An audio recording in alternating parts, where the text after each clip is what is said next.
Is the 3-2-1 method of cooking ribs a foolproof version of cooking ribs, or do I need to go with my usual, the non-3-2-1, and kind of go by feel and temperature? Let's check it out because these two things are ready to eat.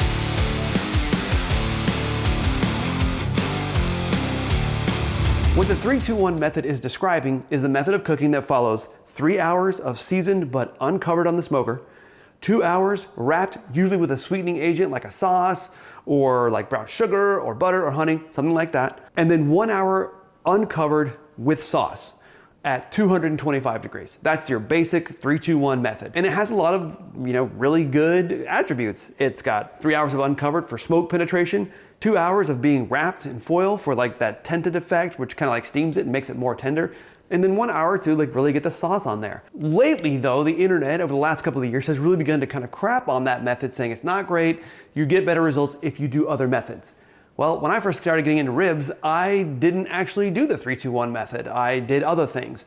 So I wanted to give it a shot and see like, is it actually a good method, or is the methods that I've been using otherwise better than the 3-2-1? I would say that you can get pretty great results with the 3-2-1 method, but is it as foolproof as people say, or is it as terrible as some people say? So let's get to cooking those things. Let's get them seasoned up and we'll get them on the smoker, 225, uncovered to start. So for today's cook, we're gonna be using spare ribs because in my opinion, spare ribs are the far superior rib over something like baby back.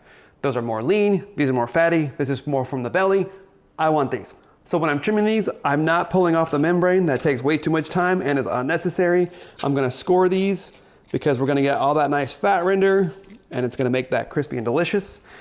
The skirt has already been kind of cut off, and then I'm gonna round this off a little bit so that we have even cooking.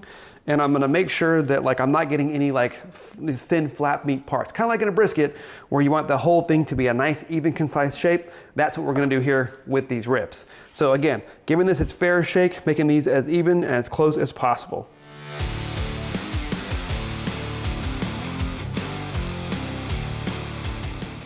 Okay, and you can see here that we have the St. Louis cut today, which is basically like a very trimmed spare rib, so it's nice and compact, nice and straight. And you'll see this is the Costco 3-pack that's kind of popular, and you see that they're kind of uneven though. So this one is very thick and meaty, which is how I like my spare ribs and how they should be.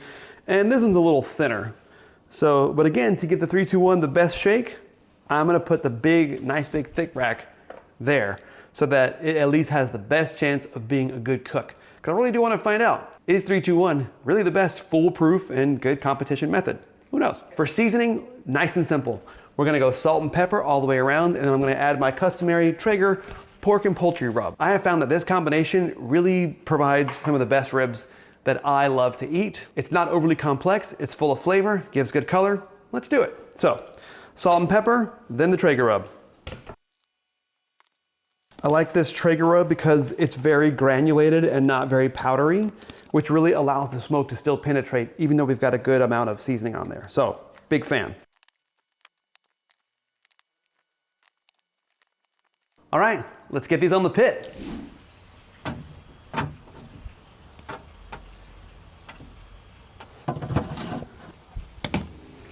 Okay, it's time to wrap the 3-2-1 method. This one we're gonna leave it a little bit longer. Looking pretty good. Fat's starting to render, but I'm gonna leave this out here just a little bit longer. This one, fat is not quite as rendered. That's okay. So let's wrap this guy. 3-2-1, 2 hours. We'll get it back on. Now, normally at this stage of the 3-2-1 cook, you'd put your ribs meat side down, you'd put your pats of butter, and then you'd put like your brown sugar and any other like sweet liquid that you'd want to do in here for like your glaze. But since I'm going for a 1-to-1 comparison of a flavor profile that I know, I'm not gonna do that. I'm gonna put the pork lard on the top of the meat and then put it back on meat side down.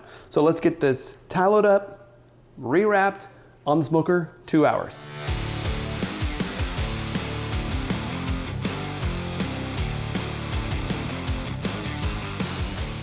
Okay, so the non-3-2-1 ribs got to an internal temperature of about 185 throughout. Now this rack is pretty small. In fact, it's a little bit concerningly small, but nonetheless, we're gonna see it through and hopefully the process will work itself out. So I'm gonna do the same thing. I'm gonna get some tallow on here. We're gonna wrap it up tight and get it back on the smoker until we get to like the nice and tender temperature, internal temperature. So we're gonna take these to about 203-ish ultimately, but after this we still gotta do our sauce level. So we're gonna put this in tallow, get it back on the smoker, and then when it's nice and ready, we'll get it out and we'll do the sauce for it. So we have our 3-2-1 ribs here. It's now been, the 2-part is done, so we need to pull these. We're gonna foil boat it, and then we're gonna get some sauce on part of it. So let's see how we're doing, just out of curiosity. These are like right at like, actually they're feeling pretty done, but we gotta do the method. See how it's going. Okay, they're both temping at about 200, which is about fine. So let's get these out. Let's get them foil boated, sauced, and be ready to go. All right, 3-2-1 ribs. Got it in the foil boat. Time to get the sauce on. I'm just gonna do half so we can get a taste test of both. And I'm using the Leroy & Lewis beet sauce.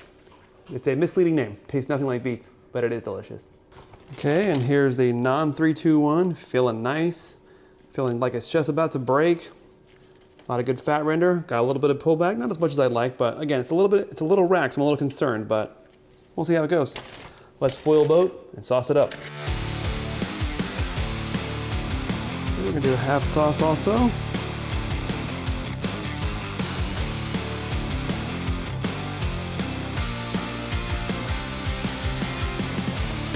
All right, let's get these back on the pit. Okay, this has now been the one of the 3-2-1 method. Let's see how we're doing. These things are feeling like butter. Okay, time to pull them. Look at the juice. This is the non-3-2-1. Dang. All right, that's the 3-2-1 rib. Good smoke ring, looks juicy and tender, but we'll see.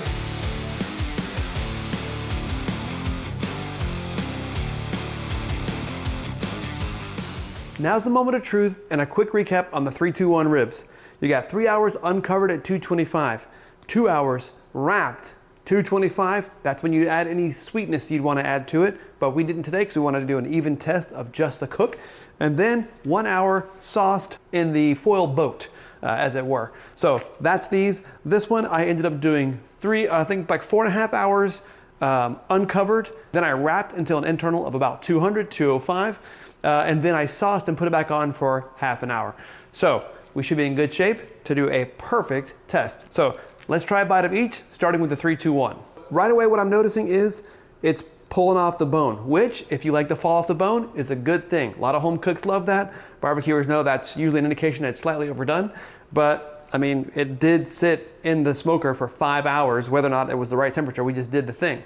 So let's give it a shot and see what it tastes like, and hopefully it's still a good rib.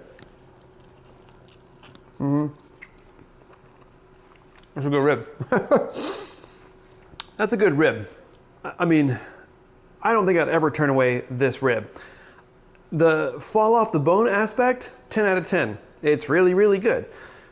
This was a very juicy, meaty rack of ribs. So it has a lot of fat in there, which is really good. So, I mean, I did make the biggest rack. Maybe I should have done it the other way, but I gave it the best chance of being a good cook. But I mean, this thing is good with the tallow, rendered fat. It's really, really good. So far, not too bad, but it's a little more mushy than I like. I usually like a little bit more texture, but no one would turn these ribs down. No one would turn these down. So at least no matter what you do, you're still making good food. So let's try now the regular method. This rack was much smaller, not as much meat on the bone. So can it overtake something that's so big and meaty like this? Let's see. So I have a nice big meaty piece over here. It's got plenty of juice coming out. Looks like it has some good structure. So let's try this one out and see how we did. Okay, first things first, clear bite to the bone. A lot of good structure. Let me give you a close up. I don't really know how to describe this, except this one is better. That's very good, this one is better. If you make this, you're gonna have a great time and no one will complain and everyone will say how good your ribs are. That was delicious. This is better. And it's a less meaty rib. Like, I don't know how to describe it, but I mean, that's the kind of rib I usually always want with, like, as far as like the meat content goes and how much meat's on there, but this is a better rib. Now, it's subjective, right? And I'm not just looking for one that, you know, has like the more structure and that's what I like. But this bite was a better bite of ribs.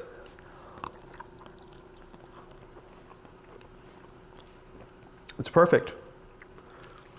It's got enough structure, good smoke penetration. It was delicious. So after today's test, I'd have to say that this one was the superior rib.